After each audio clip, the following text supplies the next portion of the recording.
Good evening, everyone. If I can get you to find your seats, please.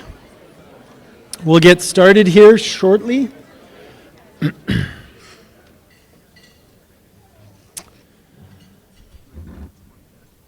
So, good evening. My name is Phil McRae, and I work with the Alberta Teachers Association, and it's my pleasure to be here this evening and help keep this conversation moving along.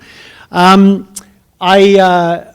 am really thrilled to see so many people in this ballroom. Every time we do these public lectures, they seem to sell out. So over the last 5 years, we've moved through a range of topics. With the Alberta Teachers Association starting these public lectures actually well over a decade ago with a gentleman named Justin Trudeau, who is now in a different position. But at that time he was teaching, and he came and he started out some of our public conversations. But they've really ranged with a large group of speakers. And tonight we're very fortunate to have Mr. Dominic Barton from McKinsey & Company as our keynote on this incredibly complex and interesting topic of artificial intelligence, automation, and what the future of public education could be. Before we get started, I would like to acknowledge that we are on Treaty 6 territory, the ancestral and traditional territory of the Cree, Dene, Blackfoot, Saulteaux, Nakota Sioux, and the Métis.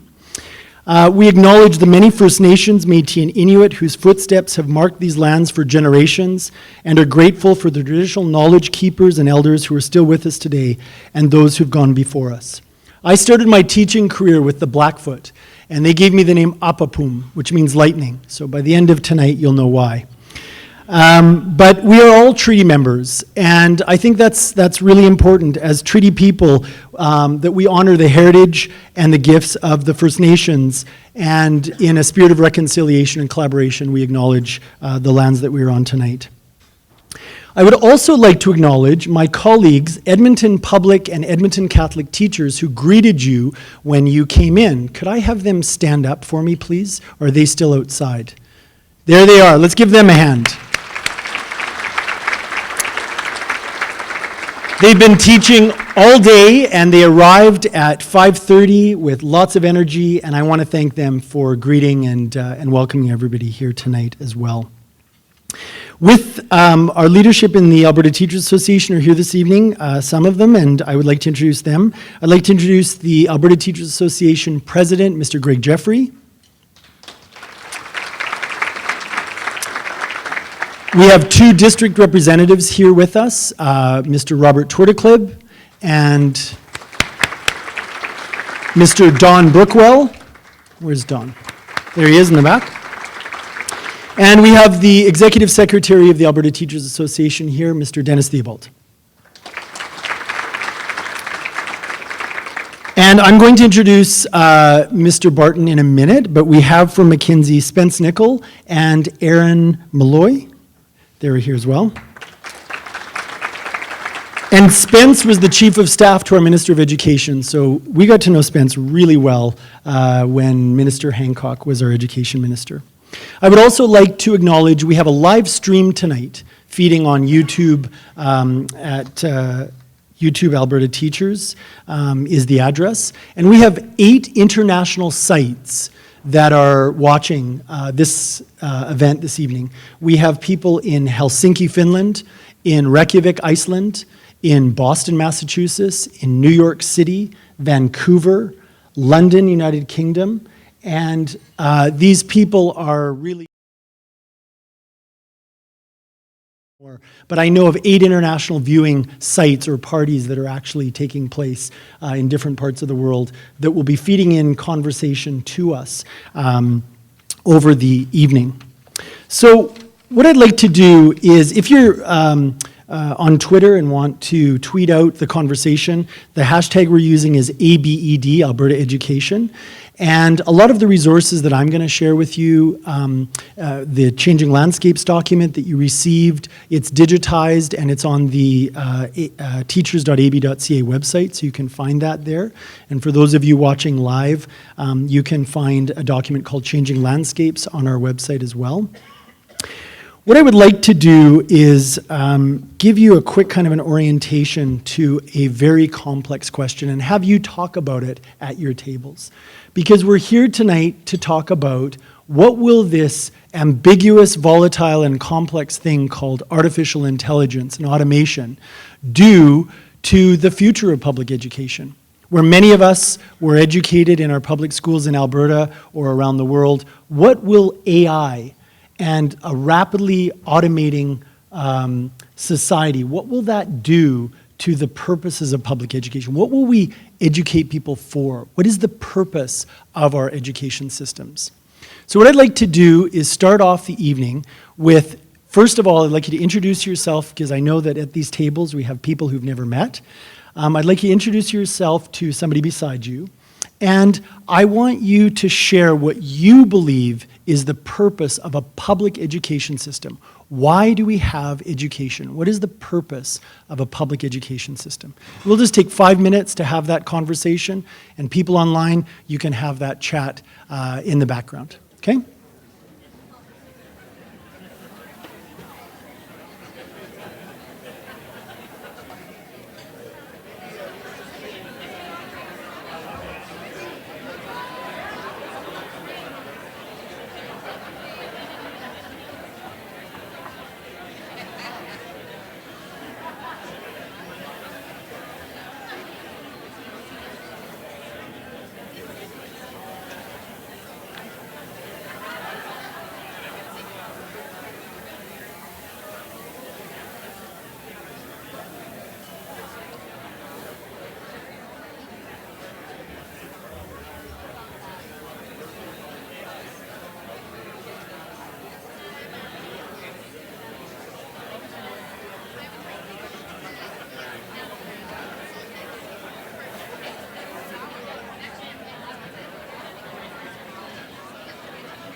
Okay, so when I put my hand up, you have to put your hand up and go completely quiet, okay? So when I put my hand up, you put your hand up and go completely quiet. Perfect. See, I started out as a secondary social studies teacher, and then I became a professor, and elementary teachers really did teach me everything I know, so they taught me that trick.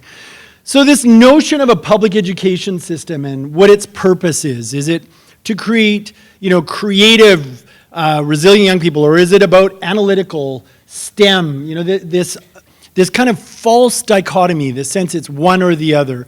This has really been around for a long, long time in terms of what is the purpose of education. In the past, schools were really kind of looked at as factories, really complicated, linear, and a lot of machine metaphors pushing people through. Bells were about getting people used to the factory floor, right? This idea that schools were really about just preparing people for a certain type of economic activity in the Industrial Revolution. But the present, schools are very different places. The metaphors and the language of schooling is really one of living systems, of ecosystems. And it's not just about preparing people for, very narrow jobs. It's actually about how do you develop the whole person? What does it look like as children and youth move through our education system and become their best selves, right? What is it that we do in our public education systems to support the development of their full human potential? That's really the metaphors and the language that you see. People sometimes say, oh, schools are like the Industrial Revolution, but those aren't the schools of today. They've fundamentally changed over time. One of the things, though, that's really some of the things that are impacting us, if you take out the Changing Landscapes document that you received when you came in, there are 4 key trends that the profession has identified that are really impacting our societies in both Alberta and across the country. One of them, trend 1, is the return of walls. The idea that in our private lives and our communities, we're seeing a return of walls where we were really outward looking. Now we're seeing more tribalism, more populism, more of the echo chamber and separating. It's one of the big trends that's impacting our societies and our schools. The second is about sustainability, and it talks about the urgency of really to make sure that we have life-sustaining systems. That's one of the second big trends. But the third and fourth trends really deal with our topic tonight around artificial intelligence and automation. And I want to take a look at the fourth one first, the reworking of economies. Our working lives are rapidly changing as both precariousness and opportunity increase, and new economies, like Uber and others, and new economics begin to challenge old assumptions about vocation and prosperity, what it means to be successful. So this reworking of economies is one of the key trends, is something that I want to just touch base on for a moment. When you signed up to come to this public lecture, there was a quote by Ray Kurzweil, who I invited actually into when I was teaching a master's course 15 years ago, I invited him in to speak to my students. And it was really fascinating. He talked about virtual reality, augmented reality, and what the future. He's an inventor, a futurist, and now Google's director of engineering. This is what he said, and when Dr. Kurzweil says something, we should pay attention. Artificial intelligence, AI, will reach human levels by around 2029. By 2045, we will have multiplied our human biological intelligence 1 billion-fold. So when you think about what that looks like, if I were to think about my grandmother who taught on a one-room prairie schoolhouse and showed her this Swiss Army knife of our times, she would be, what? Right? She would be amazed at what kind of technology is in our hands now. But this future that's rapidly approaching us is something that we are really, it's a bit disorienting. And I would say 2 years ago, I was looking at artificial intelligence as a kind of an imaginary, a fantasy, like the Fantasyland Hotel. And I thought, I need to talk to the Einsteins of our time. So I contacted one of the chief scientists of Google's DeepMind artificial intelligence work. They have a group in Edmonton and one in London. And I asked the question, what do you think the probability of artificial intelligence is in our near future? And he told me that in the next 2 decades, it's about a 50-50 chance. But he said in 3 decades, there's a 90% probability that we'll see human-scale intelligence in an artificial intelligent machine. So when I think about the changes, it isn't a fantasy anymore. AlphaZero, which beat human beings at the ancient game of Go, Chinese game of Go and chess. When I actually asked about that algorithm and AI and how they developed it, they said, well, we put a machine learning algorithm in there and we let it learn itself. And what we found is it made these elegant moves that human beings couldn't perceive, that we didn't quite know what was going on. So we need to really think about this rapidly approaching future and what it looks like. And when you look at technology, technology is on this exponential curve, 2, 4, 8, 16, 32. It doubles in power and capacity every 18 months.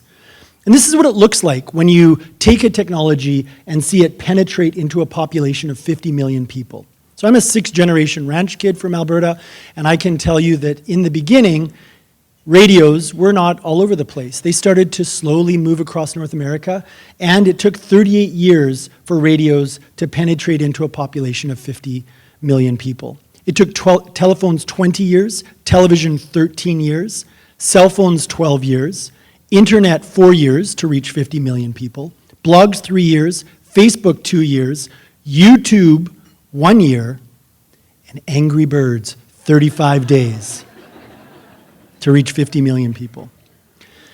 And Pokemon Go in 19 days reached 50 million people, and then that all changed in May 2016. In a 24-hour period, 50 million people saw this Chewbacca mom video, right? And that every 18 months, power and capacity doubling, the rapid speed of technology, the velocity that we all feel in our personal lives and our professional lives, it's been going on for a long time. Moore's Law is really about this doubling of power and capacity. And I want to give you just kind of a vision of what this looks like in my lifetime.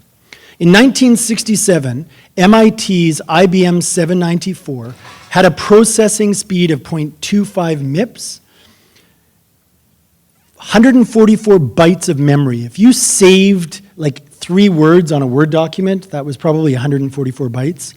And it cost $14 million and would have filled up half of the Fantasyland ballroom. In 2019, a laptop has 16 gigahertz of processing speed, a terabyte of memory, and $429.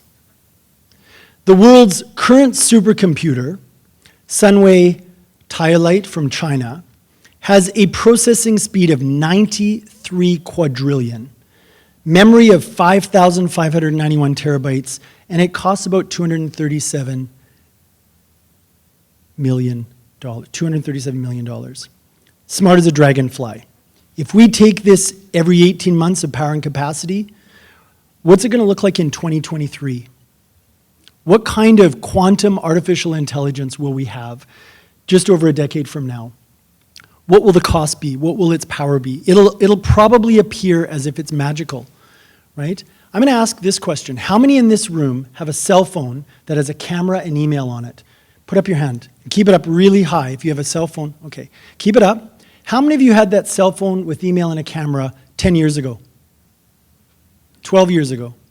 So within a decade, this Swiss Army knife of our time has really changed everything from our identities, our relationships, our habits of mind. It's rapidly shifting our society. In 2014, Time magazine put this on its cover. And I actually was in Ottawa at a meeting, and I purchased this because I saw it and I thought, I have to get this. On the cover it said, it promises to solve some of humanity's most complex problems. It's backed by Jeff Bezos of Amazon, NASA, and the CIA.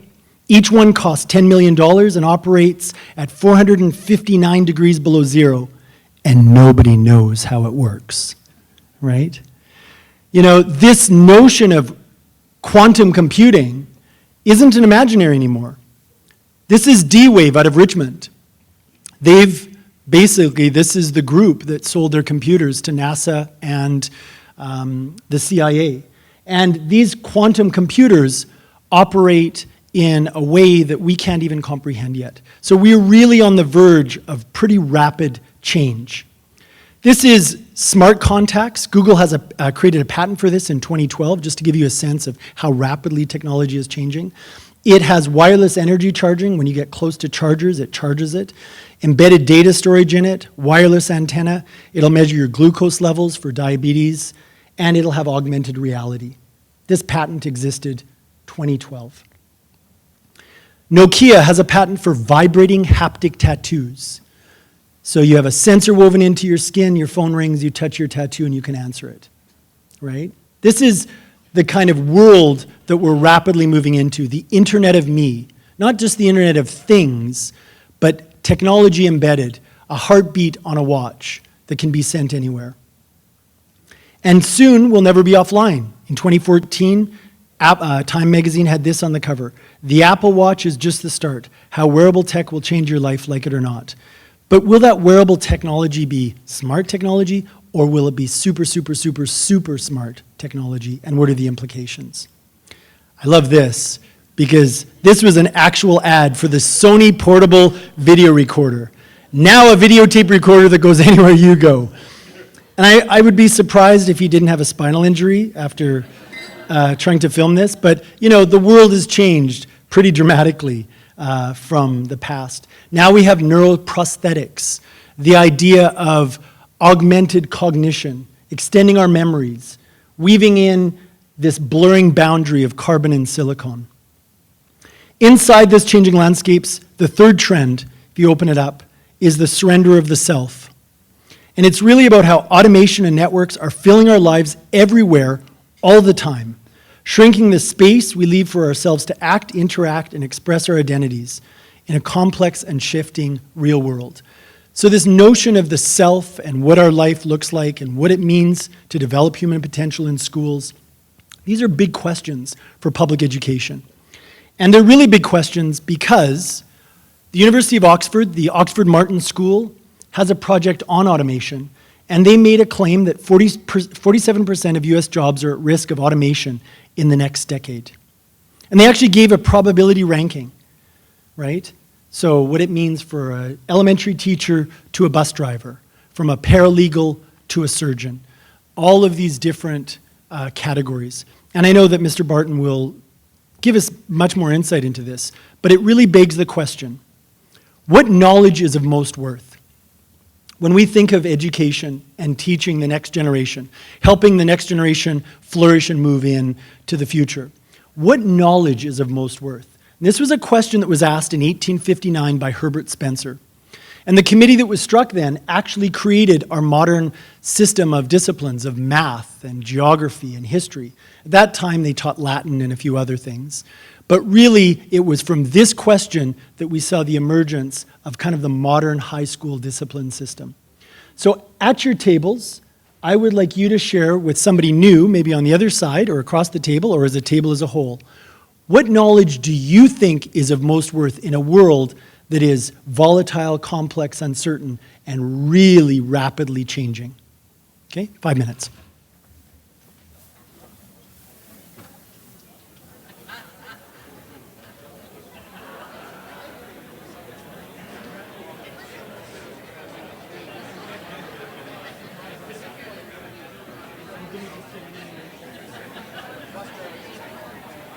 So we're going to just switch over in a minute, and then basically in 2 minutes. Yeah.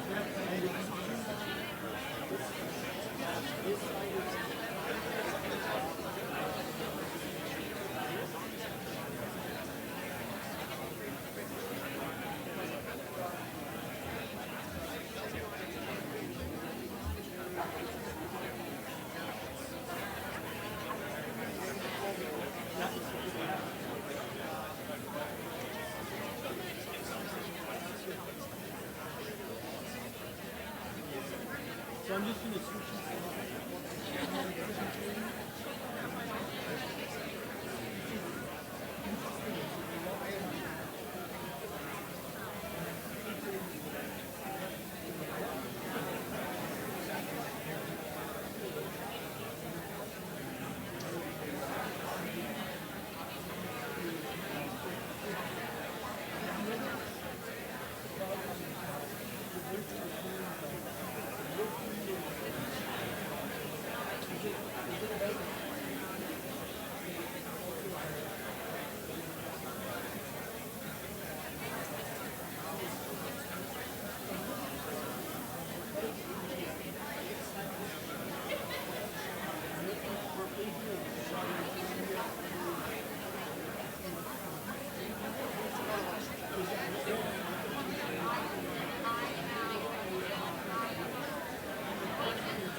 Oh, you guys are a rowdy bunch.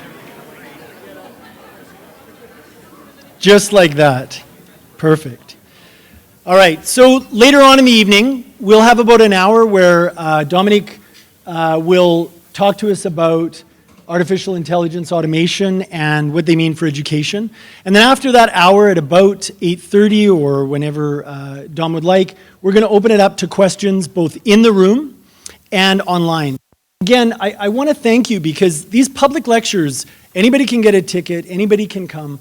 And even though I see a few familiar faces, it's Margaret Wheatley, who's kind of a great poet and an activist out of the United States, said there's no power greater than a community discovering what it cares about. And when I see a community of people together talking about education and what it's, how to prepare for it and be agile and resilient, it's a really good night. So I want to thank you for making the time to come here. So I'd like to introduce you to Dominic Barton. Dominic Barton is the Global Managing Partner Emeritus of McKinsey. Before he became Managing Partner, Dominic served as McKinsey's chairman in Asia from 2004 to 2009. He also headed McKinsey's office in Korea from 2000 to 2004. Dominic is the chair of the Canadian Minister of Finance's Advisory Council on Economic Growth and Chancellor of the University of Waterloo. He's also a trustee of the Brookings Institute, a Rhodes Scholar and trustee, the former chair of the Seoul International Business Advisory Council, an adjunct professor of Tsinghua, did I say that right? University in Beijing, and a board member of the Focusing Capital on Long-Term FCLT. So, really accomplished Canadian. Dominic has authored more than 80 articles. He's co-author of a book called Dangerous Markets, Managing in Financial Crisis, and also Talent Wins, the new playbook for putting people first, which in the world of education, it's all about relationships and people. Please join me in welcoming our distinguished Canadian colleague, Mr. Dominic Barton.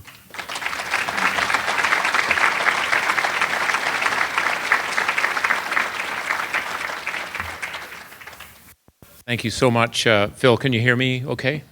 Yeah. Well, it's an honor to be here. I should start, first of all, for all the teachers in the room, just a humongous thank you. I don't think we thank our teachers enough, and whenever I think about anything actually that I'm doing or I think that's going to have any significance, I think about my grade 10 English teacher, Ms. Stubbson, who kind of pushed me more out of mindsets of what one could do and to explore the world and try different things. I grew up in Sardis, which is like a suburb of Chilliwack, which is a suburb of Vancouver. And so there was a sense that coming from a small town, going to Vancouver was a big deal. We'd go once a year, and sort of having a teacher actually that was able to broaden my horizons, having a profound effect. And I think that's every person I meet around the world, and I've had the chance in my job to meet many leaders, there's always a teacher at the core of it. So I just wanted to say that at the outset. So Phil has given a great setup for what this is. Again, you have to forgive me. In McKinsey, we only can talk with slides. We didn't really learn. So you're going to see a lot of slides. If you can't sleep later tonight, I'll send you the slides so you can look at them. But it's the way I sort of try and structure what I'm doing. But this basically is the essence of what I wanted to cover, and then I'll just go into some details. One, as Phil said, and I think we all know, but we in the midst of a fundamental economic and social transformation. You know, this has not happened that many times in human history. I think the scale of what we're going through now is something that we haven't seen in 500 years. It is a massive amount of change. It's challenging everyone, every organization. No one is immune from this. I'm going to talk a little bit about that. Technology, and I think particularly AI, are at the center of that change. You saw some of the numbers that, and you know, the devices and the capabilities that we'll have that Phil talked about. But I think it's always difficult in making predictions because we tend to underestimate the scale of the impact. We probably overestimate the speed. That's sort of our sense, even though we saw the getting to 50 million faster. So I, by the way, don't believe we're going to have AI that will have human intelligence by 2029, but that doesn't mean that AI isn't going to profoundly affect everything that we do on every dimension. So I wanted to talk a little bit about that, and I think that with AI, it's going to have a lot of positive effects and it's going to have negative effects. It's not one or the other. It's going to certainly automate and take away some very traditional jobs that we have now, but I also believe it's going to increase the number of jobs that we have no idea what they might be. Just like in 1907, 1908, we had no idea, if you think about the travel industry, or you just think about the whole range of things that exist today that would have been completely out of people's minds, right, and where it is. But it'll also change the nature of our work, how we work, just at our table today, talking about maybe we're going to work a lot less as humans. What does that mean? We're certainly going to work a lot more independently. We're seeing that already with the gig economy. In some economies in the world, that represents 50% of the workforce, some European economies. So it's going to profoundly change the way we work and what we do and what jobs are out there. And it's going to also require us to be able to continually learn as we're going through. The idea, I think, that we finish our formal education at 25, if you go to university and so forth, and then you stop, and then hopefully those skills last. I think people 10 to 15 years from now will be kind of laughing at us on that front. I mean, we're going to have to continue to reskill. I think reskilling is going to be one of the most lifelong learning, one of the biggest changes that we're going to have to get ready for. And it's happening at a speed there that we're not, I think, prepared for as a country, and most countries around the world, I think, are not. So AI is going to have a profound effect on many, many different things. As I said, good and bad, positive and challenging. But I think at the end of the day, when I at least look at all of those changes that are going on, this transformation and where we are, and some of the societal implications, the rising inequality that's going on, the social disturbances, the core to getting through all that is going to be education. You know, there's a Japanese methodology. If you want to get to the root cause of a problem, you ask why 5 times. Just why. In my view, if you do that to any of the biggest issues we have, education is what's at the core of where it is. So it is the game changer. And I think we're going to have to think about what types of learning do we want to do, given what automation and technology is going to do. So the nature of what we learn about that, the quote that was put up there, what are the skills of the future, not just for jobs, but for what will be important in terms of maybe how we think or what we think about or what we value. The second, as I mentioned it before, is this notion of lifelong learning. We're going to have to, I think, develop an education system for people from 25 to 85, right? And maybe longer. We don't have that. It's going to have to exist. And then I also think we fundamentally have to look at K to 12. And it's not to say that I think the system is broken.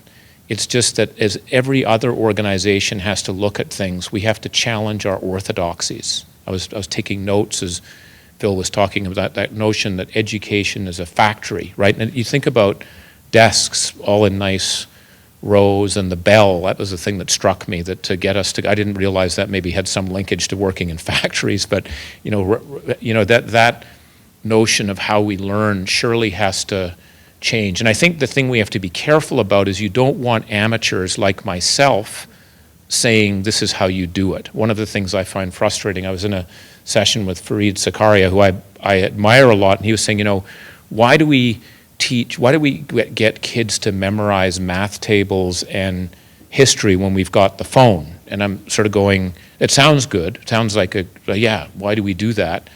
But actually, when you think about, if you have any, and I'm a half brain on this, or not even that on to be able to learn, you have to know something about something. Actually, knowing the math tables actually helps you learn better. But the danger is you get amateurs like myself coming in and lobbing stuff into a system, we can do a lot of damage. But I think we have to, nonetheless, step back and look at how we learn. One of the most interesting conversations I've had in the last year was actually at Stanford University. I'm involved. Stanford University is doing a 100-year strategy in where they're going to be, because they're not taking anything for granted. As successful as they've been, they're saying, we do not believe we have the ingredients necessarily in place to be successful down the road. And doing a 100-year strategy is a very challenging thing to do. You'll never know if you're right or not. The point is to think out of the box. And so in one of these sessions, to help me think about it, I had a dinner with 2 neurologists and the head of education, who's now the head of computer science at Stanford. To me, it was one of the most interesting conversations I've been in. For them, I think they were bored spitless with me, but I was just asking questions. And a couple of the key takeaways from that as we look through it, we only understand at most 1% of how our brain works. 1%. So for all we're doing on AI, I think one of the biggest frontiers of advancement is actually going to be our understanding of the human brain. How do we concentrate? How do we focus? What are ways to develop pathways better and faster for people? I think this is going to happen very quickly, because AI is going to enable us to be able to learn more about how our brain works, which I still believe is the most powerful computer that we have out. We only understand 1% of it and where it is. And that's going to change, I think, how we educate people, how we think about 0 to 3, how we think about what we do in grade 6 and what we do during the day. What we already know from the neurologists is that we tend to get very bored after 10 minutes, which is, I should keep that in mind as I go through this, because 10 minutes. So the notion of having a 1-hour block is a little odd, right, from a neurologist's point of view. And so what teachers are trying to say is, how do I need to think about the hour block as 6 blocks of 10 minutes to keep people focused, and what are the hooks to go through it. So I think there's a lot we're going to do. So I think this is actually one of the most exciting areas in the world right now. At a personal level, I've been working at McKinsey for 33 years. That's all sort of I know. I'm going to be retiring from McKinsey, but I believe in lifelong learning. I love working, so I want to keep. So I'm not right now thinking of myself as a 26-year-old, which is obviously a joke, but sort of saying, what do I want to do? And the 3 areas, I'm interested in 3 areas. One is business. I love business, but and there's things I want to do that I haven't had the chance to do because I was at McKinsey. The second and most important thing is actually education. I'm studying education. I'm taking courses in how to be a teacher. I won't be a teacher because I won't be a very good teacher, but I want to learn because I don't want to commit ridiculous acts by lobbing things, and at least understand more about how it works and understand why a lot of the innovations that are out there don't scale in the system. There's a lot of interesting things going on, but they don't scale.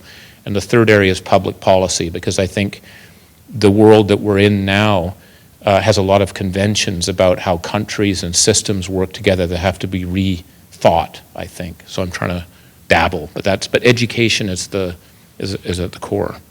So at this speed, we'll never get through 2 slides. But I just want to give a sense of the overview. So I'm just going to buzz through other stuff and try and keep my eye on the clock. So why are we in this time of transition? 4 forces. I'm not going to go through in detail except on one. We've got these 4 factors that are all coming together that are driving this shift. One is a economic power shift from the west to the east. For the last 250 years, the West has been the dominant center of gravity of the global economy.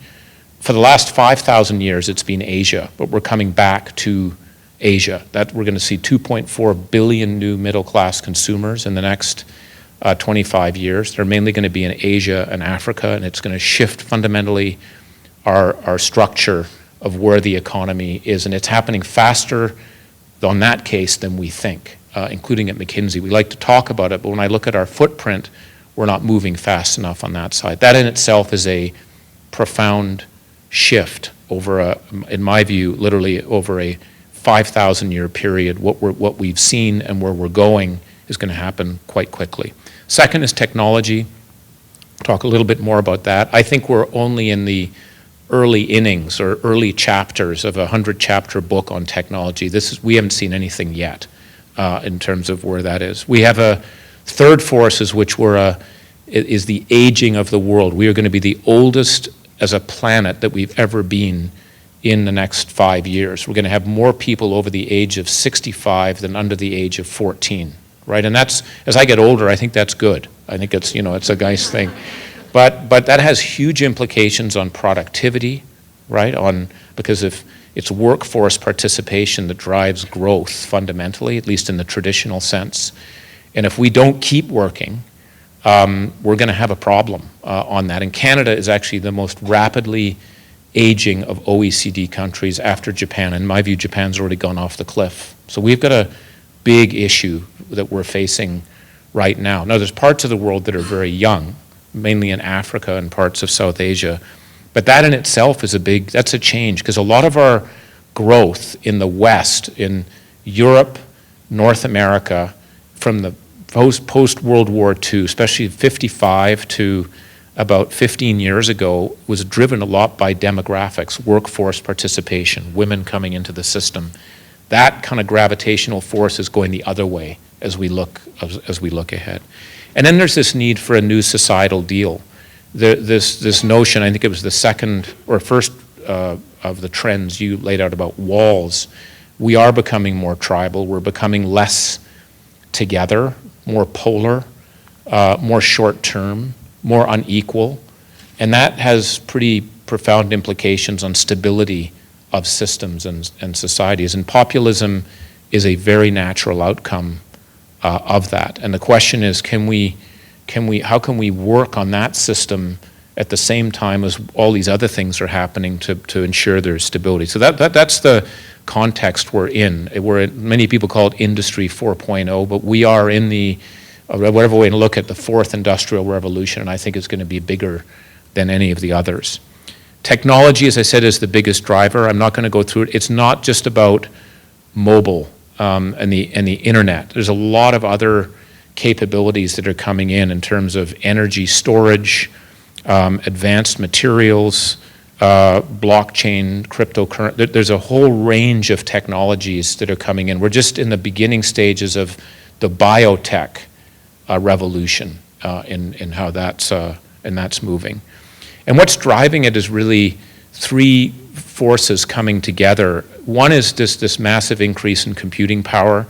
I'm not going to spend a lot of time on this. Phil covered this, but it's the computing power that's escalating very, very quickly. It's the connectedness of people and things, which actually creates data. And that's what the reason. People, by the way, believed we were going to have an AI revolution. They started talking about this in the late 1950s. It didn't happen, primarily because there wasn't the data that was there to be able to do machine learning, and there wasn't the computing power to be able to do it. Now we've got it, and that's why we're seeing this inflection point.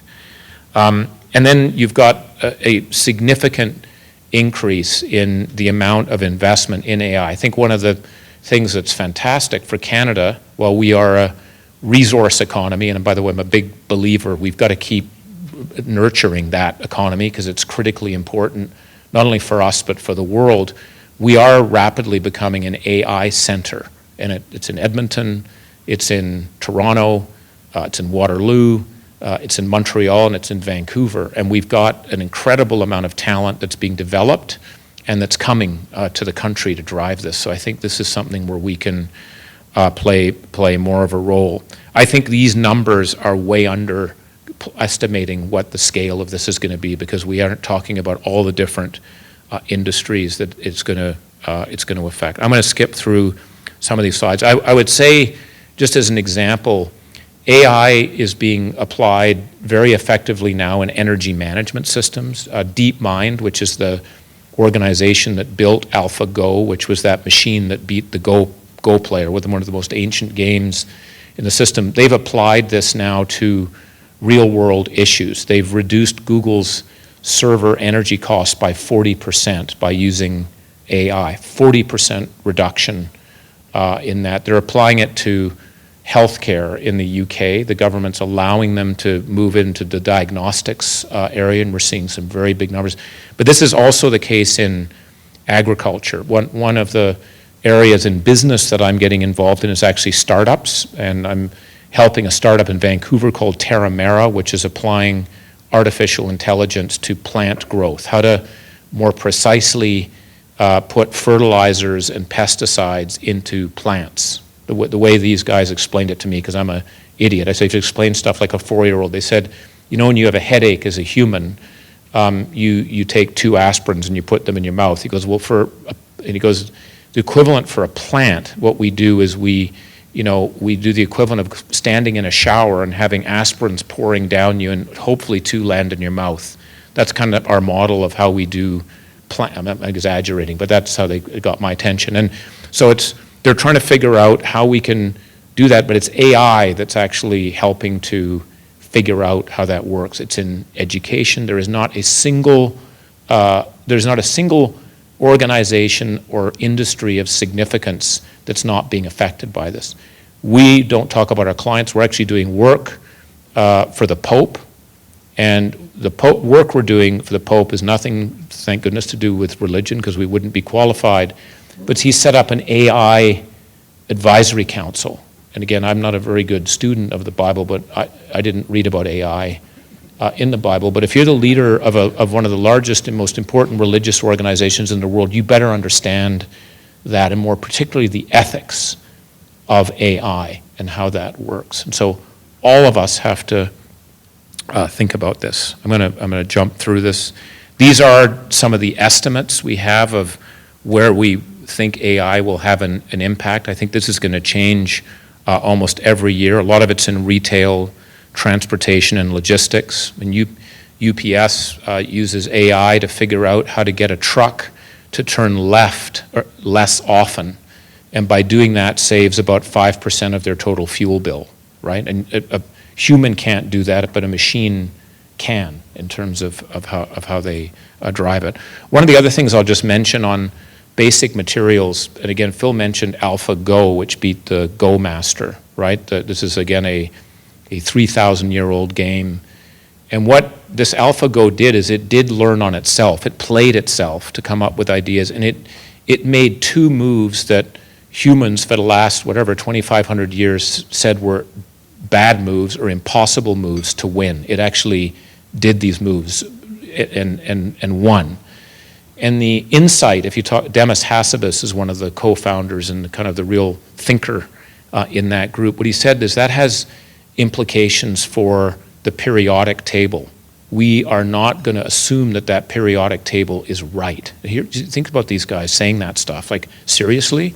You're challenging yeah, we are. We don't believe necessarily what's there. We're going to challenge it in how we think about this. So we're going to see a lot of advances, I think, in some of the core assumptions that we've had about how to think about things. So that's the kind of the nature of the change. If you think about the implications on that in terms of jobs and skills and so forth, I just want to spend a few minutes on it. from the Growth Council work, we looked at this a lot. We, much like the Oxford Martin numbers that Phil showed, we think in Canada 50% of Canadian jobs will be significantly disrupted by 2030. And that's not that far out in terms of where we are. That said, we also think there will be 2.4 million additional new jobs that are going to be requiring different skills as we go through it. This isn't just it's a negative, it can be a positive, assuming we get the education part of it right. If we don't do the reskilling, we're then going to have a big problem in where we are. And again, you can rank jobs by the nature of the tasks in the job. You know, predictable physical work is going to be most susceptible to automation. By the way, some of these jobs that are going to be automated are not just the frontline jobs, the low-cost wage jobs. They're actually primarily in the middle level is where it's going to. So if you're a financial advisor working for the Royal Bank or for Scotiabank or whatever, that is the highest probability of getting automated. That's why you see people like Dave Mackay and others that they're furiously writing about reskilling because it's going to affect their own workforce. Doesn't mean they're not going to need new skills as they go through it, but that is what's going to happen. And again, this chart, which will give you a headache to look at it. It just, again, when you can't sleep tonight, you can look at it. We just tried to, again, rank it by role. The point is that every single job is going to be affected by automation. It's not, some will be more affected, but every job, including in particular the role of a CEO. There are chunks of what a CEO does that can be automated as we go through it. So all of us are going to have to learn to do things different. And this is just another example of trying to show it. So obviously, you know, file clerks versus a landscape worker, the hourly wage structure may be the same. The file clerk is more susceptible than the landscape artist or the landscape worker. But again, you look to the right, the CEO is also has chunks of the job that can be automated. So this is for everyone. I'm going to skip through these. The one page I think it's important to look at is our history, and this goes back to earlier the Industrial Revolution. You go to 1850 to 2015, and what you want to look at here is the biggest, fattest part earlier on is agriculture. You can see in 1850, agriculture is roughly 50% of the labor force, and you just see it completely skinny down. And this is where there was a reason why we had Luddites, right, that were worried and breaking machinery and so forth because they were worried about the jobs. The challenge is that there were actually a lot of new jobs that we couldn't even predict that came into place. The issue is back then we had more time to reskill people. You may be a blacksmith and you know that job is going to go, but your children would have enough time to adapt to go and do something else and not be a blacksmith. The problem we have right now is that I'm a blacksmith and I've got to change in 5 years to something different. And I'm not exactly prepared to do that, and I may not have the support systems to be able to do that. So this is what we have to start thinking about. And that's where I think it comes really to education. What are we teaching people for? Because if we're teaching people for a job, I'm not so sure that job is going to be there, or if it is, it's going to work that way. So we got to really think about what it is that we're teaching people for at all stages. If we then go into the kind of the skills that we need to think about, and this is very basic, so forgive me as I go through it, but we think about 5 categories that we could look at: physical and manual skills, basic cognitive, higher cognitive, social and emotional, and technology skills. They're all there. One of the reasons, by the way, I don't believe that it's all about coding. For example, we got to teach people coding, and that's the future. That's interesting. I think coding is one of the most susceptible to automation of anything that's out there. If it's to at least understand what it means and how it works, that's one thing. It's a bit like learning your math tables, but I don't think that's a skill that's going to enable you to be having a job forever. That's not what it's going to be. I think actually, as you'll see here, we think it's more the softer skills are going to become the most important skills as we look ahead. I'd be interested in your views. I mean, you may have a different view on it, but that's sort of the thinking. And we're already seeing some of that shift occurring, a movement away from the physical and manual skills.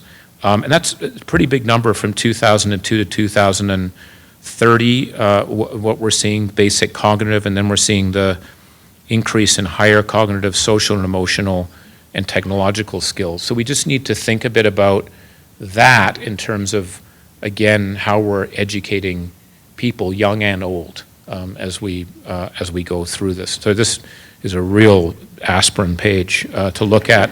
It's just trying to look at really, again, on the x-axis it's the expected future skill need. It's like we're going to sort of the quantity or the size of what we're going to need, and then on the left axis is the its perceived importance today. And what you see is that the ones in the top right corner are where we're going to see a lot of need. Leadership, that's a broad set. What does that mean? We can talk a little bit more about that.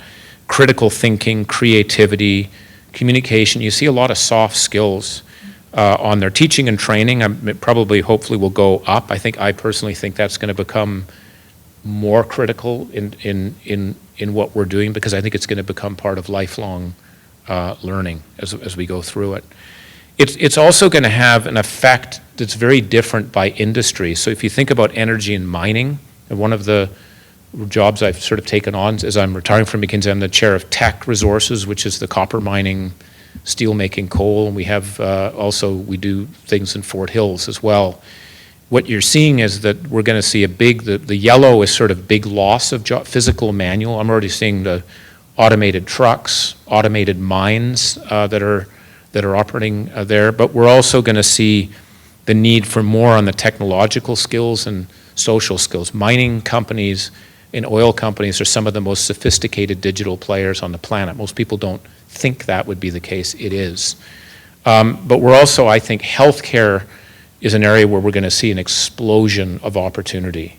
By the way, just as a pet peeve, it's off topic, but I actually think in healthcare in Canada, we're doing ourselves a disservice by regulating it so tightly. We should deregulate the hell out of that industry to allow the innovation to occur, because there's going to be a lot of interesting jobs, I think, that are going to be in that, especially as we age. So it differs by sector, and that's why I think all of us have to be thinking about the strategies for how we deal with it. Am I going at an okay speed, by the way? Just in real time? Yeah. Okay. If we then say what are some of the mismatches that we're seeing out here, again, the data analytics is becoming a very important part of this. Is the ability to be able to use all of that data to get insight from it. And if I just take a look at McKinsey today, we have about 30,000 people. For 30 years, we focused on hiring MBAs, typically from 5 schools. It used to be said at McKinsey, diversity in the 1960s meant we hired people from Wharton, not just Harvard. It was a really, it was a very narrow, focused view of where we are. The highest proportion of people we're hiring now are mathematicians. And they're from universities, some of them I'd never heard of. Some Spanish universities that have been doing math for many, many years because of that capability on the data analytics side of it. And I don't think you have to become a math guru to be able to do it, but the kind of the sourcing of where talent is going to have to be rethought as we go through it. Companies are going to have to take more ownership for reskilling. I'm going to give you an example. So most companies actually say, well, automation will take away jobs, but we also are very much believers there's going to be many more new opportunities and therefore new jobs. And it is in the company's interest to reskill. So we're seeing a significant increase, literally in the last 18 months, in internal training programs. That's why, again, I think the need for teachers, for people to help with skills is going to escalate. We have some clients in McKinsey, Fortune 50 companies, that only pay us for training, not I'd rather they want our strategic advice or performance improvement. We're not actually very interested in that, but we would love you to help train our people in terms of what they do. AT&T has probably done the most aggressive program we've seen out there. Randall Stevenson, who's probably one of the most hardcore capitalists I've met, from Dallas, Texas, literally has cufflinks with Lone Stars on them, kind of I'm driving shareholder value. He's one of the most responsible CEOs I've met in where it is. And he, 5 years ago, came out and said, I believe that in the next 5 to 7 years, 30 to 40% of my workforce will not be skill ready to do what this organization needs. But instead of doing the typical thing, which is to fire 30 to 40% of the people, he'd committed to a massive reskilling program. And he worked with educational institutes, Georgia Tech, Udacity, which is an online training company. And he basically was able to say, if you're working in a call center, right, you're taking incoming calls, that'll be a completely automated role if it isn't already now in the next 18 months. It's just being done. He gave a pathway to say, okay, you can move from a call center operator to a digital marketing advisor to a fast food chain. That was literally, and here's the courses you need to take. And these courses are part-time because the average age of those workers is 45. And 45-year-olds typically don't have time to kind of say, oh, I'm going to stop working for 2 years to reskill, because they typically have a family and a mortgage and they can't do that. So he designed it, or the team did, so it's 2 hours a week, primarily online. And workers had to pay something for it. You had to pay $200 for the course. And if you look at the number of people that they've actually trained, it's phenomenal. And I think we're going to see more of that as we go ahead. You will not be a sustainable company if you aren't focused on this. Governments are going to have to think about this, and this is hitting us faster than we're ready. The Canadian government, this is mainly through the Growth Council. This is not liberal or conservative. It doesn't, frankly, who cares about this is a economic issue, is to reskill.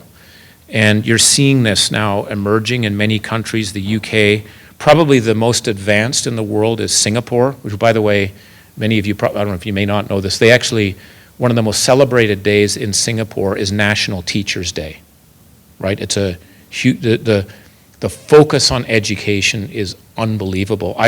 I believe in many parts of Asia, maybe because of living out there for so long and drinking the Kool-Aid for so long, if you do a Maslowian hierarchy of needs, it's not food that's at the basic level, it's education, then food. People will not eat to make sure that their kids get schooled properly and where they're moving. So Singapore has gone very aggressively into this reskilling notion. One of the signature programs they have is they have a future skills account. Every Singaporean over the age of 26 gets 500 Singapore dollars a year to spend on education. And as soon as you spend it, it gets replenished, right? And that's not going to solve the problem, but it's a signal to say, like retirement savings or your savings account, you need to be thinking about this. It's to get the mindset.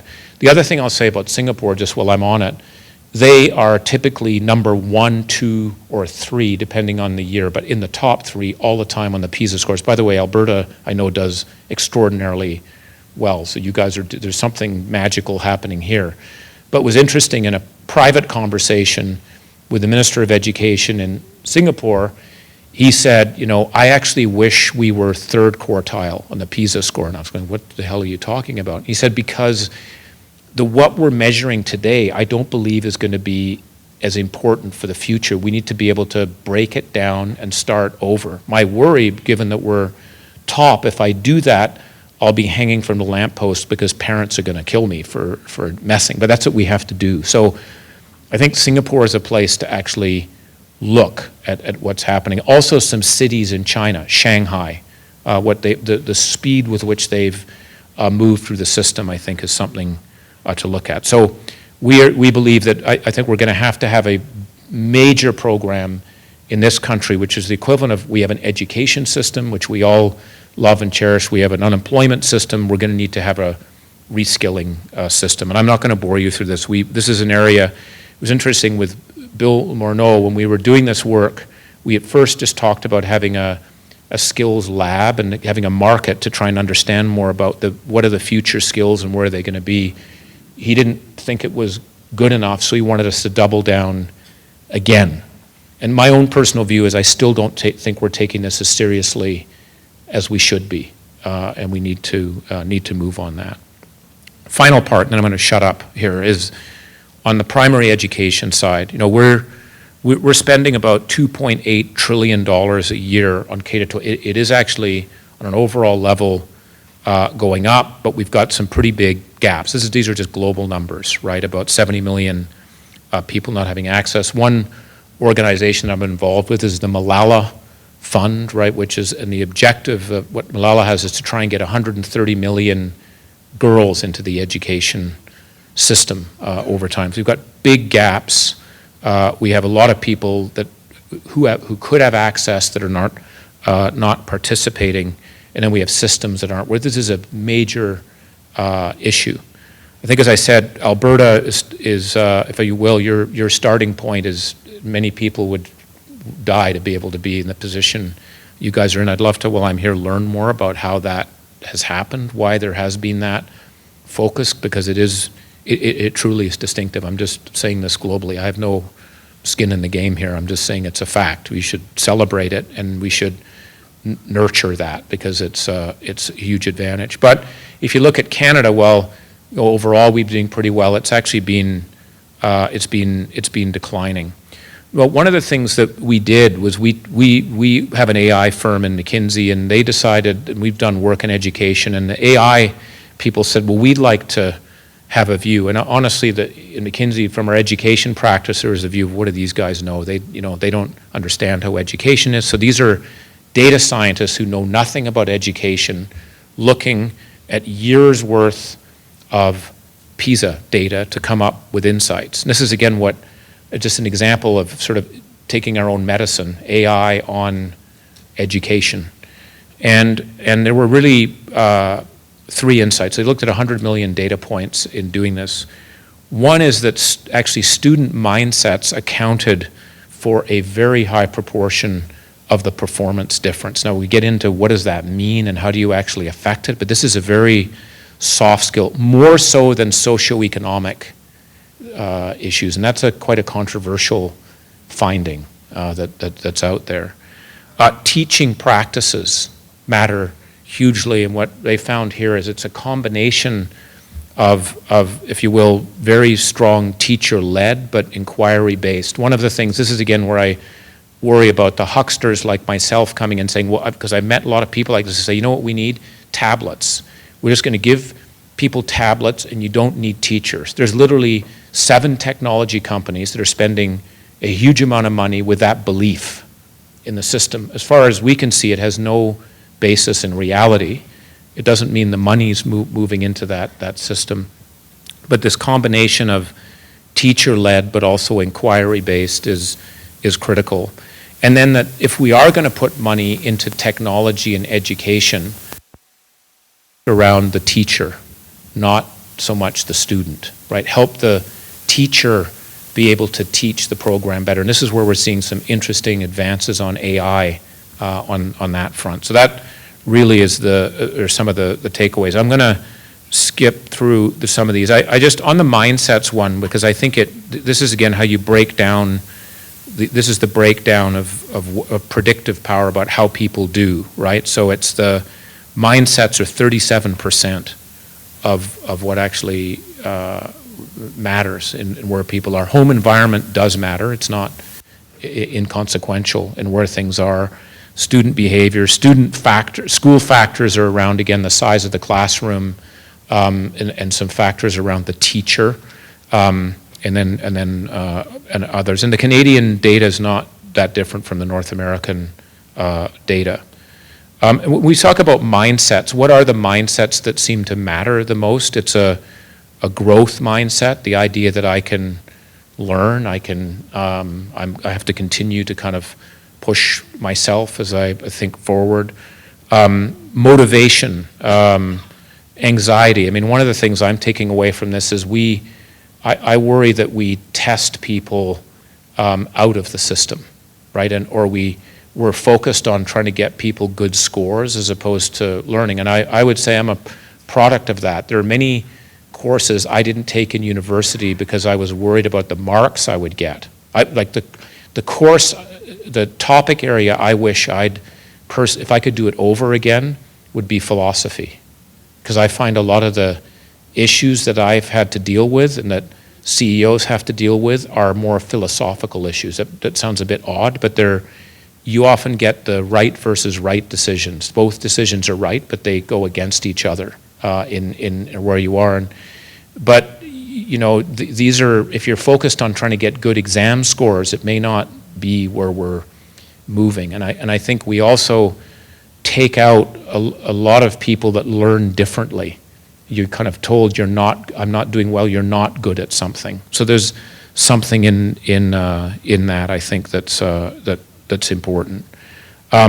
This very complicated chart, I've spent literally on the flight over, I was saying to Aaron, could you please explain this goddamn thing to me again, because I don't. But the basic takeaway from this thing, as I just say, is that it's this combination of the teacher-directed, where you want to be is in that green, the plus 20. It's the teacher-directed, and you can see we try to describe what that is. It's explaining the ideas, discussing the questions, demonstrating an idea, and then inquiry-based. The extreme version of an inquiry-based is the tablet. It's just giving the student a tablet and hoping they can figure out how to ask questions and move it. That's how I look at it. And it's a combination of the two. And what we found is actually, at least at the university level, some of the most powerful means are, it's not an exam, but it's a set of questions that the professor can ask that are online, and they get a sense of where people are and how people are learning, and then they adjust what they're actually focusing on during the course of their 60 minutes based on that. And this is where we're actually seeing AI improving that program and how people prepare for it. So I think how we learn, remember thinking about the 1% of the brain that we understand, I think that's something that we can do a lot more on. And this is just for the Canadian data. If you really want to have impact on the PISA score results, give the technology to the teacher, don't give it to the student. That's the sort of the basic takeaway on this. So again, thinking about how do we deal and improve mindsets, giving people confidence, allowing people to think that they can grow, recognizing that people learn differently. How do we think about that combination of teacher-led and inquiry-based education in the classroom, what's done in the classroom, outside of the classroom, and then how do we think about technology? By the way, education today as a sector globally is about an $8 trillion business. It's actually one of the largest sectors in the world. Healthcare is about 13 trillion, just to put it, and I think we're going to see a lot more private capital and technology innovation going into that education segment. I think it needs to be guided a little more by teachers, because there's a number of education tech funds that have tried to get me involved, and when I talk to people who know it, they said, that's interesting. I think there's a lot of technology, but not a lot of education in those funds, but some things are going to happen.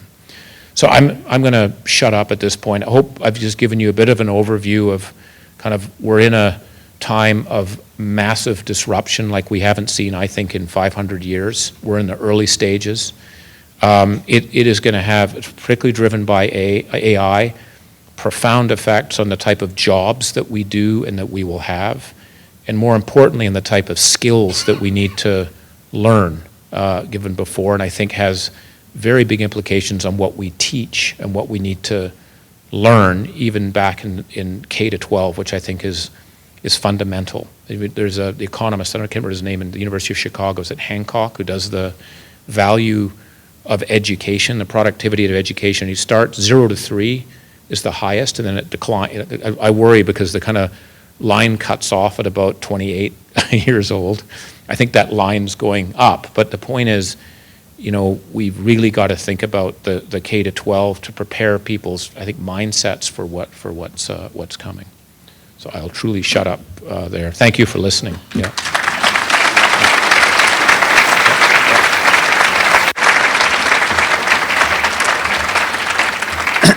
Well, thank you, Dominic. I think you have a great future as a teacher, actually. Don't you think? He's got a great narrative, and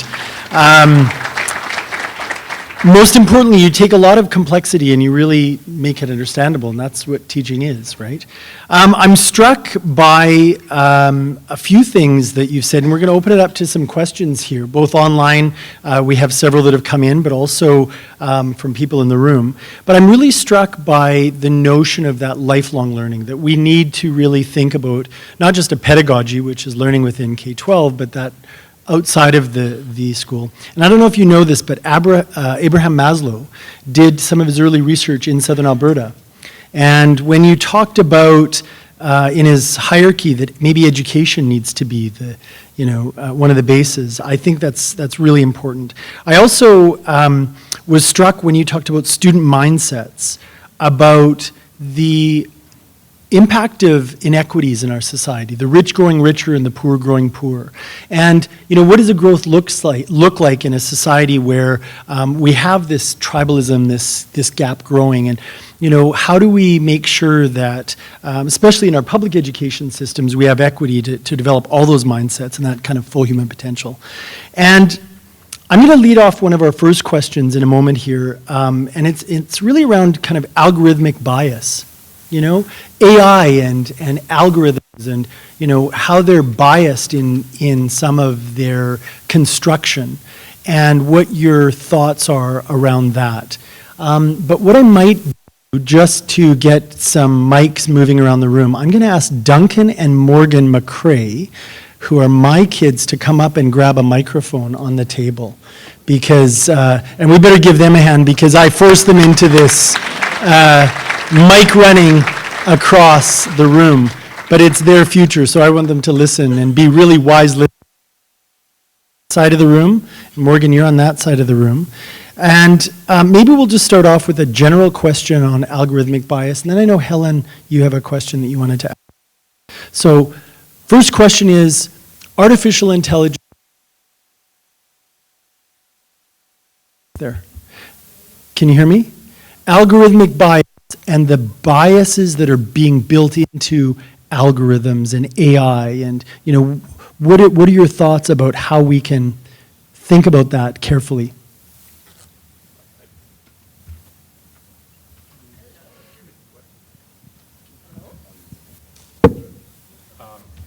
It's a great question. I think that I think it is in the system because I think the engineers who are building, the software engineers that put things together are implicitly putting their biases into the system. And I think I was just at a conference this weekend. It was the Bilderberg conference, and they had a lot of technologists there. Peter Thiel from, who's invented a lot of companies that we look at today, founder of a lot of the different organizations. Alex Karp from Palantir, Reid Hoffman. And their view is it's the engineers are putting their biases into the system, and what we need to do is teach ethics, values to those engineers. It's not as though it isn't have them do the work and then have a committee, because the committee won't be able to figure it out. What you've got to do is embed it, and saying that actually software engineers are very open to that if they're educated. That's why I come back a bit to the philosophy or values, I think becomes even more important. But the only counter to it, I would say, is in McKinsey, we love to tell other people what to do, but not do it ourselves. But so we've been trying to do that. And one of the things we look at 100,000 people to get 4,000 jobs, right? And it's mainly done physically. We interview people, and the recruiting team is primarily women. It's 80% women, and we started to use technology to recruit. And we found that the machine was 15% less biased against women than our people, who happen to be women, by the way. Just so it can also work the other way if you do it. Yeah. Hello. Hello. Okay. Hello. So as part of the committee for Alberta Women.ai, a volunteer group that is focused on advancing career opportunities for women in AI. So it's not a hidden fact that there's gender bias in AI. For instance, researchers at the universities of Virginia and Washington show that 2 large image collections used in machine learning research, including one backed by Microsoft and one backed by Facebook, teach algorithms a skewed view of gender. So images of people shopping and washing are mostly linked to women, for example. So machine learning is based on data, and real data reveals the unfortunate biases of society. So as we move towards educational technology for AI, how do you think we can mitigate or create awareness of these risks? Well, I think, just the fact that the first 2 questions are on that is a good thing. I think I think what has to happen is it has to be built into the values of the company.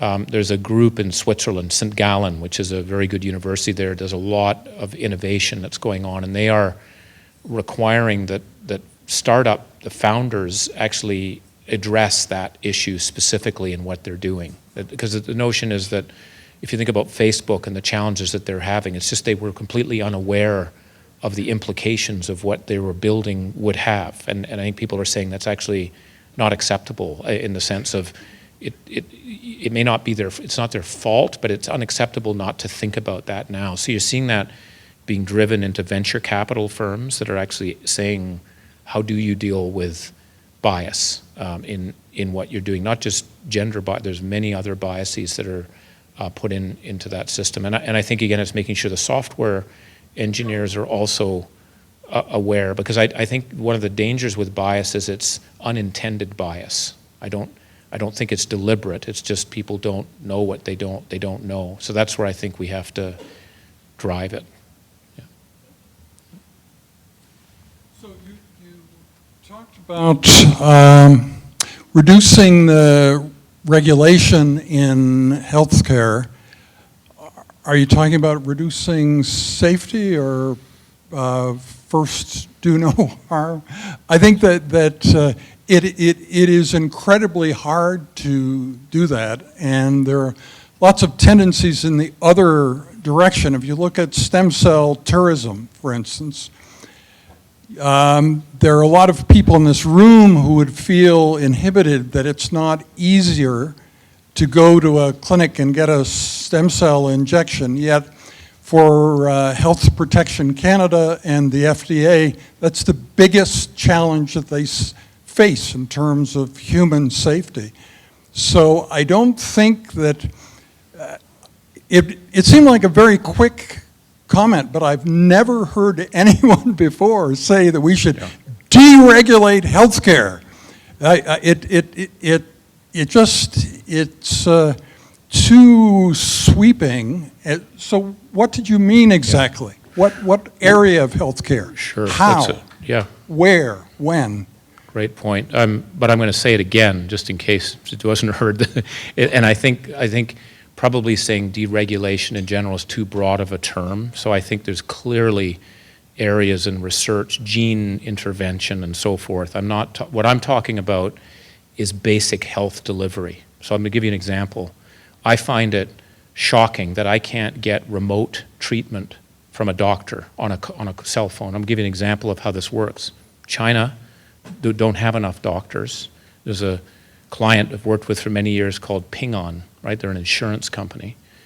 What they did was decide they're going to go into the healthcare business. And I said, you're not allowed to. You're a financial company. You don't. He said, watch me.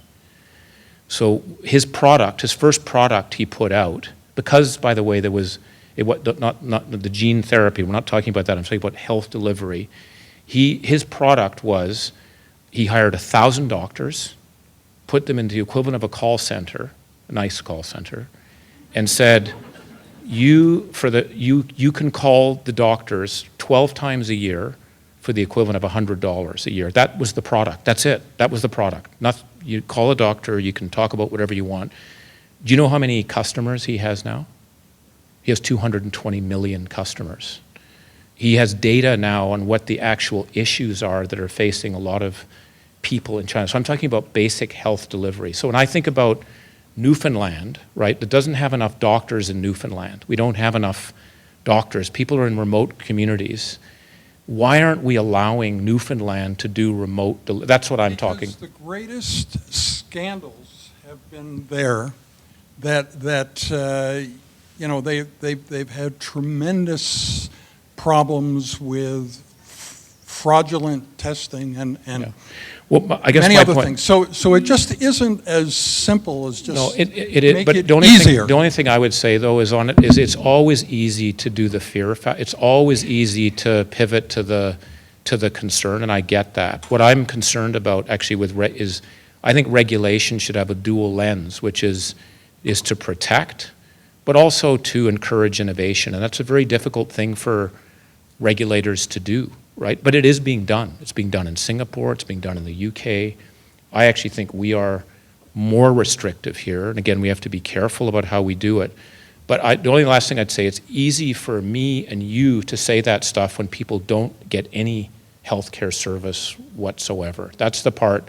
Just let's all be careful about that. But let's also be careful about making sweeping statements. What I'm just trying to do is provide a jolt, like to get in, because I think we just got to step back and say, why can't we be the ones that actually innovate? We'd probably be the safest place to be able to do the innovation than having it being done in remote China. So I don't want to get carried away, that's where I'm coming from. But I take your point about the sweeping. My point is just to say, let's challenge some orthodoxies on how we look at it, and I think there is more room in that system to be able to allow more. That's basically. And just before we go to you're switching between all the mics, but really challenging the orthodoxies, if we don't challenge them, they will be challenged for us in terms of healthcare, education, society. I mean, I think that's one of when we talk disruption, this is the kind of conversation where we have to really think about those changes and those disruptions before they actually sweep over us. And I think that tsunami of change in all sectors of our society is what this kind of a thinking or meditation space is for us. So there's another question over here. Good evening. Thanks for taking time to answer some of our questions. My name's Daniel, and I am a junior high teacher, and I teach students who chronically come to school with lack of sleep. And I've become aware of some research out of the United States where some school districts have basically changed the schooling hours to start at a later day because they found through research that students who were given advice and good teaching around the benefits of falling asleep at a decent time didn't choose to do that because their frontal lobes aren't mature enough yet. But if they could change the hours of the day by starting the school day at 10 or 11, they would actually end up getting more sleep, which had numerous benefits. The question I want to ask is, when we find these disruptive new practices that would have a big change on our systems, would be a big inconvenience for us to start to, at a district level and at a school level, at a teaching class level, break out of some of these molds. How do we push past some of those walls that we've created for ourselves? You know, number one was mentioned, we've been building these walls. So even though we get the data around potentially AI support, that data that says things aren't working well, we should shift them, how do we break through some of those walls? How do we influence policy decision makers? How do we as teachers make those efforts become more realized in our day-to-day practices? That is a first example. I think it's an excellent example on sleep. I think we underestimate that. It's something, the impact of that. Even, I say it in McKinsey, a lot of people are traveling and working, and they don't. One of the biggest training programs we have now is trying to help people sleep more, and it's with device, because we found that if some people are operating on 4 hours sleep, it's the equivalent of being drunk. So it's not even that you can't learn; you do really stupid things in it. And I guess what I would say on that is, to me, it's another example of the orthodoxies. I think that's a terrific thing. It's hard to, how do we experiment with that? But I say, why not? Why aren't we challenging some orthodoxies? You remind me, one of the most inspiring speeches I'd heard was from Shimon Peres. He was talking at a New Partners Conference in Tel Aviv. And he started to go off piste. He didn't, but he kind of went with the crowd. So he started off by saying, I think a lot of people say the future's for the young. I think it's for the old because we have more time to think. And people were like, oh, what the hell is this guy? And then he started saying, I want to talk about education. And he said, first, he goes, why in God's name do we put 14-year-old boys and girls behind a desk for 8 hours a day? I mean, who came up with, I remember, and we were also going, oh my God, this guy's, and then to top it off, he said, I think 9-year-olds should work, like in a factory. Then we were saying, okay, calm down, Shimon. He's got to. But the point I think is we should, I think as we learn more again about the brain, to your point, and how we work, I think we do. I think that the notion of if we can get to more individualized learning, like even getting to that level. And by the way, we're seeing that in the consumer space. I can buy an Adidas running shoe that is manufactured for me, literally for me. The color, the form, everything. It's like the customer of one. I would love it if we could figure that out at some point on the edge, because we're all wired differently. We all learn differently, and I think the sleep one's a big one. So I think it's sort of having the license to operate, and one of the biggest challenges in change in orthodoxies is inertia and status quo, because most people don't like to change. We love to tell other people to change, but we do not like it. And that's something we got to have the license to be able to experiment with this. And I don't know if there's a way to take a school to try it for a while. I don't know what the permission would be required, but we got to experiment more. I think we should just change the start times right here, right now, tonight. We could do it. Sleep deprivation, this makes a lot of sense when Trump tweets at 3 a.m. Yeah, sure. Now I really understand this. I'm actually going to take a question from online. We have several that are coming in, but one of them is actually from the president-elect of the Alberta Teachers Association, who's watching this live from about 5.5 hours away. And he would like to know, it's Jason Schilling, would like to know about the need for arts-based courses such as drama, art, and music. Sir Ken Robinson notes in his TED Talk that they're highly needed, and we see a trend to just test on the core subjects. We also have another question that came in from London, actually the United Kingdom, which was about only testing those things that are easily measured, only looking at those things that we can measure as opposed to more of the, as you said, softer important skills or things that can't be automated like creativity. So again, the question is really about arts-based courses, drama, art, and music, and we're seeing the opposite trend in education systems to actually do more narrow testing around things that are easily measured. So great. Well, first I'd say thank you to the people in Finland and the UK for listening in. I worry about your sleep because I don't know what the hell time it is there, but it's late. I just say I fully agree with the comment from Alberta about we need more in the arts and drama and music. Interesting thing in the Stanford work that we're doing, which is it's known as an engineering school. This is the center of the Silicon Valley. What they're requiring now undergraduate students, especially the engineers, is to take art classes, to take music. One of the biggest investments they're making is in that drama, being in plays, and the view is it's very much linked to the education and the brain. So I very much, and I think again from the neurology, and again I'm not an expert, but I've heard strong evidence that music. I wish I'd learned. I don't play music. I'm tone deaf and everything. But if you learning about music helps with the wiring of the brain, and that's why often you see. I think at the table you often see mathematicians and musicians in the same person, if you will. So anyhow, I don't want to go on. I just fully agree with that. I do think we test. What I worry about is we become a total test culture. One last example I'd just say is I'd spend a fair bit of time at West Point, the military, U.S. military college, and what was very interesting there is the dean of admissions used to be the dean of admissions at Yale, right? And I heard the dean talking to the first year class. I was just listening, and he said, "Do you know that?" He was talking about leadership. And he said to get into Yale, you now have to have 13 extracurricular activities. It's kind of like you got to do a community service. It's like, and it's basically box ticking. And he said, he was telling these young military, he goes, do you want to be led by a box ticker and hoop jumper or a leader?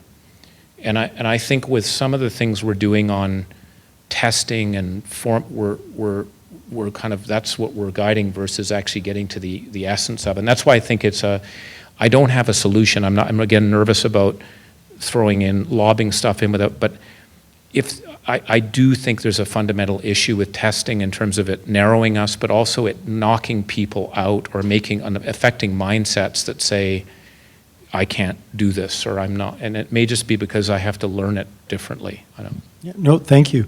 So we're going to go here, and then we'll go over here, and then I'll take a question from Harvard Medical School. I'm going to ask you to come at the public policy question from another angle and combine two of your interests in education and public policy. Because usually when we talk about school, and thank you very much for all of the pieces of the puzzle about the impact on the individual, but if you're going to talk about public policy, you have to also include societal impacts.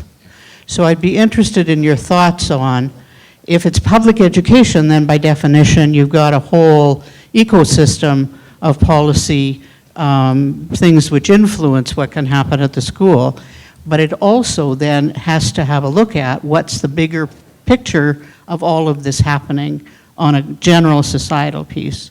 So how do you see AI helping with the incredibly complex work of trying to figure out, if you do this now, what it will play out as in the society 10 or 15 or 20 years from now? Because I'm assuming AI could do that a lot better than individuals can. Yeah. Well, that's a great question. Yeah, there's like 3 things packed in there to get.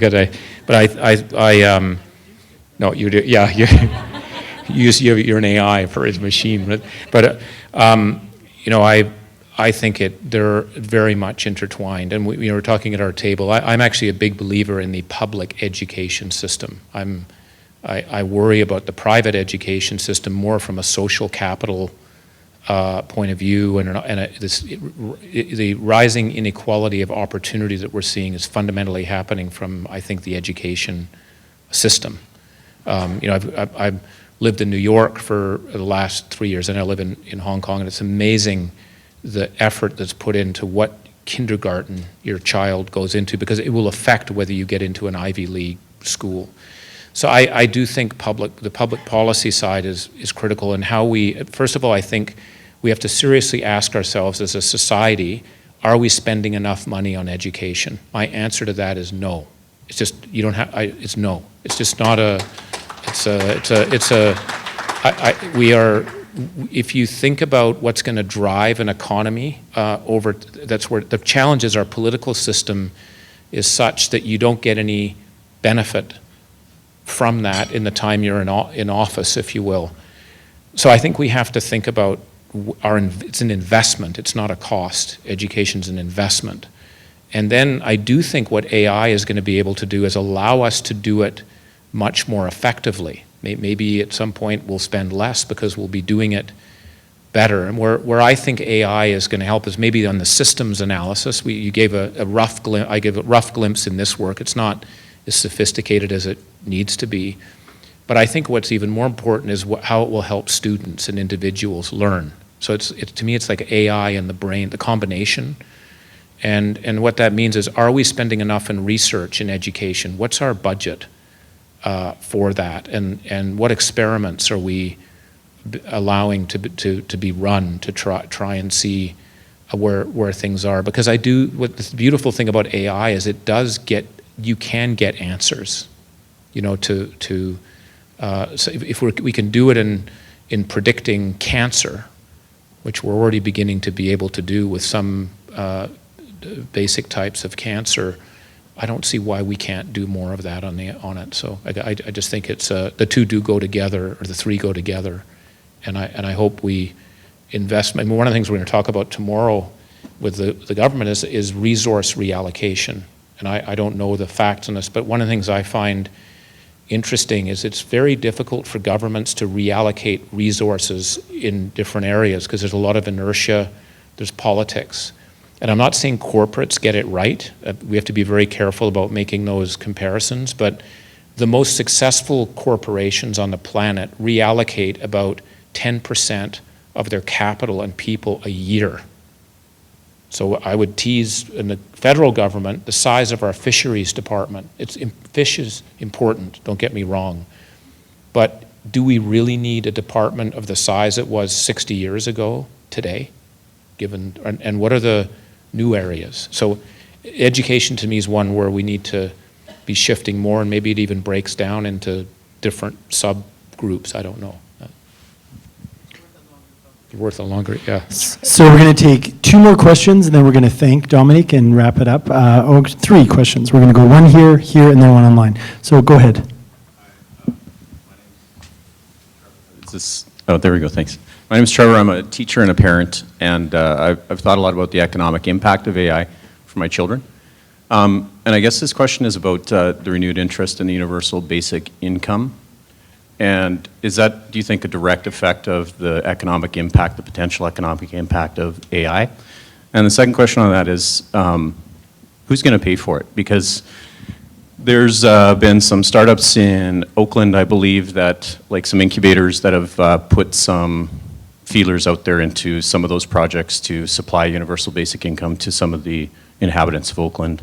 There's been talk in different parts of North America about reinstituting universal basic income. There's also been talk about having things like an automation tax on corporations that would help pay for this universal basic income. So do you think the economic gains made by these companies should go into that fund? And what do you think the potential is for that sort of idea to take hold in North America? Right. I'm wondering if we should take a couple of, I'll just take the, then I'll, because I'm not very good at disciplining myself on response. So Sounds good. Yeah. Right there. Yeah, please. It'll come on. I think it just takes them a second. Hello. Yeah. First of all, I'd like to clarify, I'm not a teacher, but I have really enjoyed both your presentations, and I'm going to link 2 different statements that were made, one by Dr. Phil McRae and one by you. First one was, how do you teach kids how to learn? Second statement I'd like you to link it to is, if there is technology and budgets available, give it to the teachers. So what does that look like? And try and take us to that center space that you had for analytics and for creative thinking, and the space in the middle. Take us to 10 years, because teachers need more than just a year or 2 to get things into place. And then as the technology accelerates exponentially, are they going to be playing catch up? Like, how far do you have to take that 10-year implementation plan from the strategy? Great. One more? Do we have one other one? We'll go right here, and then I'll do the online one at the very end.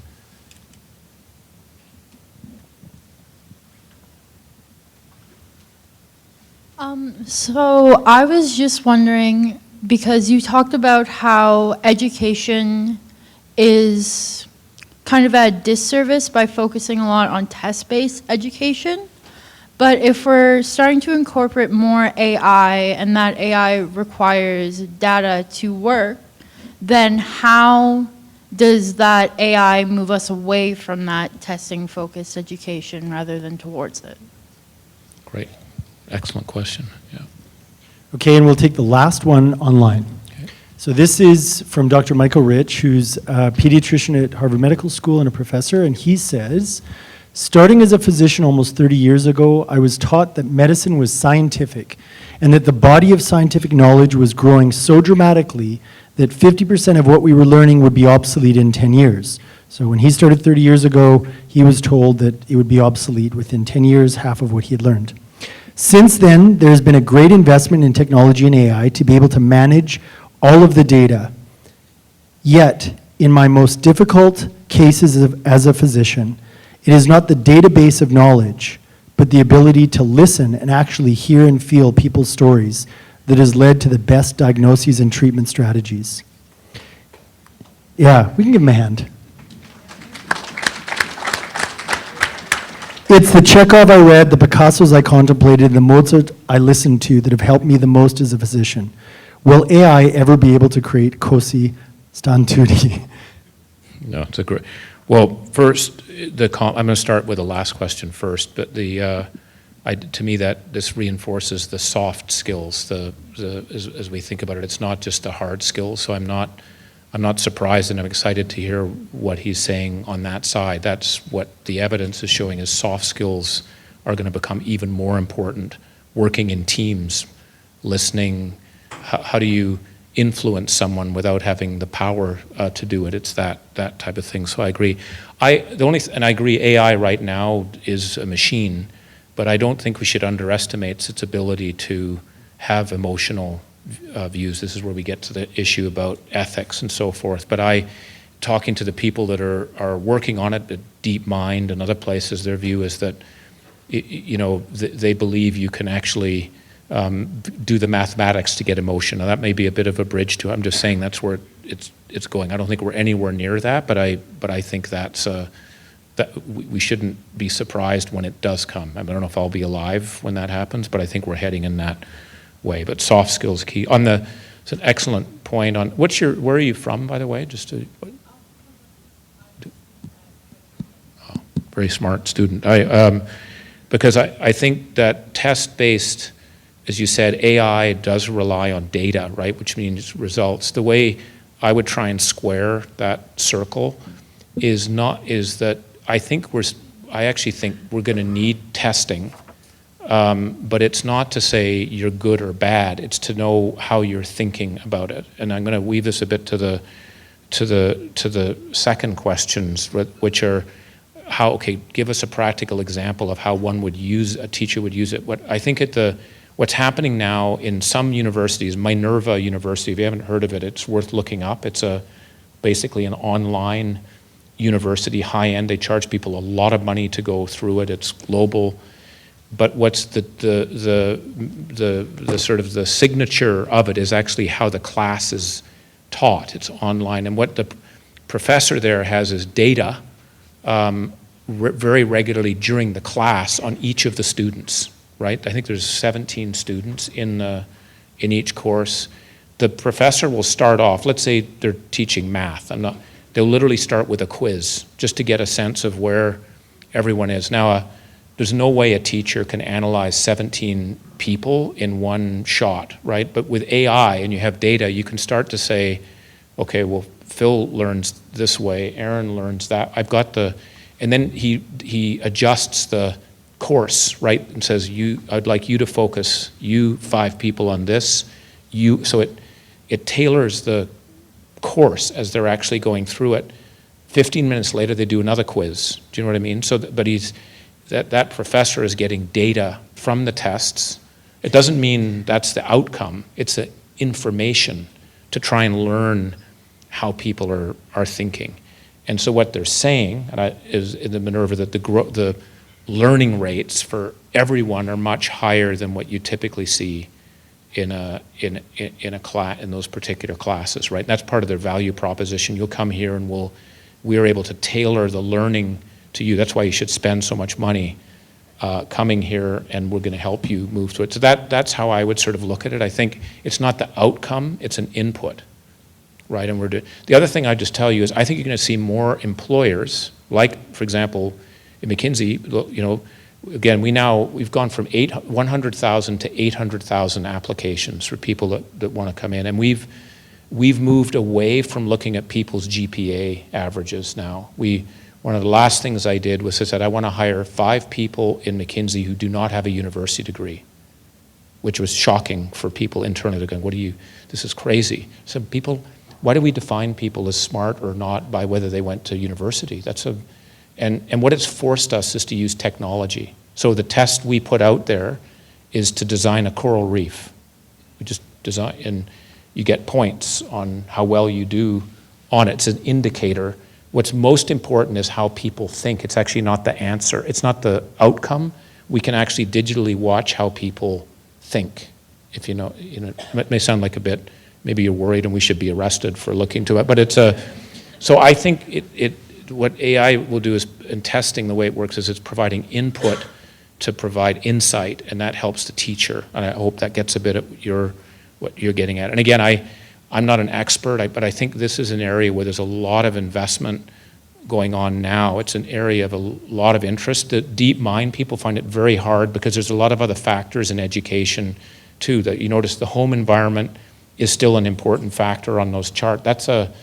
It's hard to control for that, right? In what we're doing, or whether people are hungry or sleepy, or so it's harder than actually some of the healthcare related stuff. But I think that's how it'll provide it. Problem with doing 4 questions is you forget them. I think on a universal income, it's a great, I think, how does that, and should we have an automation tax? The evidence for me, at least, there's been an experiment, I think, in Finland, which I think didn't work so well in terms of the universal income. It may be too small of a sample. It may be too, just in a country. I'm a bit dubious about that for 2 reasons. One is I actually think there are going to be more jobs than we think. I don't think we're going to be having less jobs in the system. I think that's a Luddite view of it. But I can't, if you were then to push me and say, okay, name 5, I wouldn't be able to do it. I'm just sort of looking at history, if you will, and I think we're going to have new jobs, and so I don't think we want people to not do anything, if you know what I mean. I think we're going to have, you see from the corporate saying we may have a shortage, and we already do, of some particular types of skills. So that's one element of it. The second is as I said, the evidence to me is not convincing as to what it does. That said, we are going to have to deal with the income inequality. And that's where, when you have 19 people at WhatsApp that can create a company that's worth $20 billion, something in the redistribution system is going to have to occur. Do you know what I mean? It's not, and I, as a hardcore capitalist, business people won't like me saying this, but we're going to have to pay our taxes, and we're going to have to, so your notion of, the automation tax, whatever, I think we're going to have to look at that more, because redistribution will become important, and I think that redistribution should be funneled into some areas that allow people to have opportunity to do it. It's a public policy issue again too, but we're not doing a very good job on that right now, and that's why I think we're having all this populism. Okay, I'm going to invite President Greg Jeffrey to come up and thank you, and then we're going to close and thank those online and all of you in the room.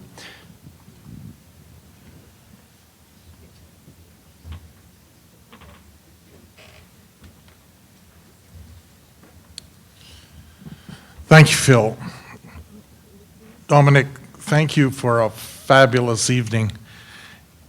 If you buy into the premise that in a presentation of this sort, the success of it can be measured by when people are leaving, they leave with more questions than answers, I think you've done extraordinarily well, because I've got a lot more.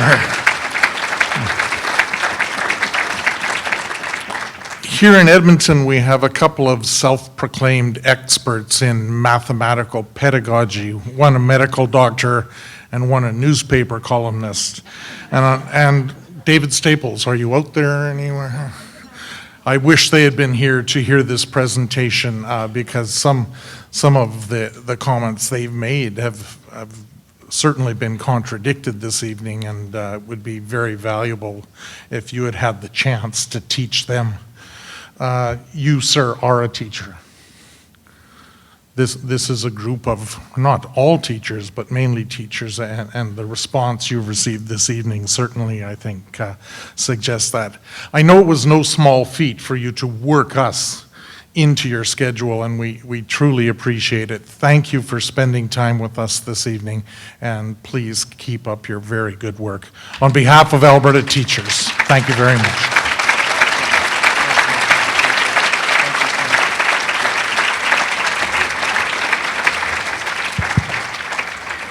And just, Dominic, just before you go down, I hope actually in Hong Kong that'll keep you warm. It's a Hudson's Bay blanket to remember us. But there are just a couple of other people. I know that Aaron Malloy and Spence Nickel, who work with McKinsey, are in the background here doing a lot of moving around. But I want to thank them because I have to tell you, this is the life of Dominic Barton. He landed in Edmonton at 6:15 and then drove right here. So one of the things I want to thank you for is the gift of time, because I know how valuable your time is for people all over the world, and the fact that you've come to this small place in the world and had a conversation with us and taken and really given us generously of your time. On behalf of all of us in here and those online, thank you so much. Thank you. Thank you very much. Thank you. And I hope everybody has a safe trip home, and look for our next public lecture next year, and thank you for coming.